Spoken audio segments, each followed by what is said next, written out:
আৰু এইফালে গীৰ্জাঘৰটো চাব পাইছে গাইজ। হাই হেল্ল' জহাৰ গাইজ, মানি মোৰ ৰকম বাকী ৰাইজ, মই সঞ্জীৱ আৰু আপোনালোকে চাই আছে ফকৰীৰ ব্লগ। তো ব্লগ ভিডিঅ'টো আৰম্ভ কৰিম, তাৰ পাছত আপোনালোকক জনাই আছোঁ। গাইজ আমি গৈ আছোঁ ঘোঁৰাঘাট। তো আপোনালোকে গম পাইছে আজি শুকুৰবাৰ হয় আৰু আজি যাব লাগিব ঘোঁৰাঘাট। তো গাইজ চামুৱেল তপ্ন মিনিষ্ট্ৰী প্ৰাৰ্থনা কৰাবৰ কাৰণে গৈছোঁ। তো আপোনালোকে চাই থাকিব, ভিডিঅ' বনি থাকিব কি আমি গৈ আছোঁ ঘোঁৰাঘাট। তো আপোনালোকে বনি থাকিব। আৰু আমি তিনিটা গৈছোঁ, মানে আমি ঘৰৰ পৰা তিনিটা গৈছোঁ, তাৰপিছত মানুহ আৰু যাব, মানে ইয়াত নহয় হিংৰিজান ফালে আছে মানুহবিলাক। তো আমি ঘৰৰ পৰা এতিয়া ওলাম আৰু যাম। তো আপোনালোকে চাই থাকক, ভিডিঅ' বনাই থাকক গাইজ। ঘোঁৰাঘাট আজি তো আপোনালোকক মই গীৰ্জাঘৰটো দেখাম কেনেকৈ আছে, কি কথা কি নাই। তো আপোনালোকে বনি থাকক ভিডিঅ'।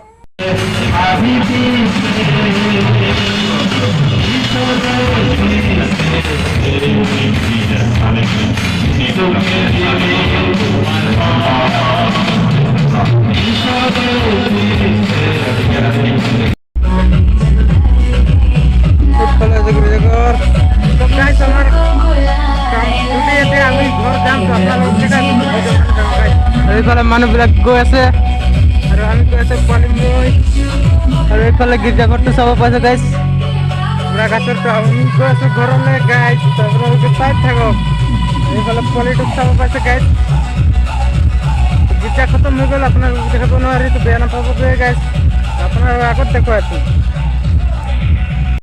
আৰু গাইজ এইফালে ভেটা দি আছে মাছৰ কাৰণে, এইটো নদী হয় আৰু ইয়াত গৰু এটা বান্ধি আছে। আৰু এইফালে মোৰ ৱাইফ যে গৈ আছে আৰু এইফালে এটা দলং আছে।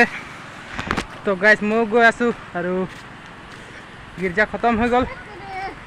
অকণমান ক্লিপ এটা লগাই দিম, নহ'লে ভিডিঅ' আছে মোৰ, আপোনালোক গৈ চাব পাৰিব চেনেলত।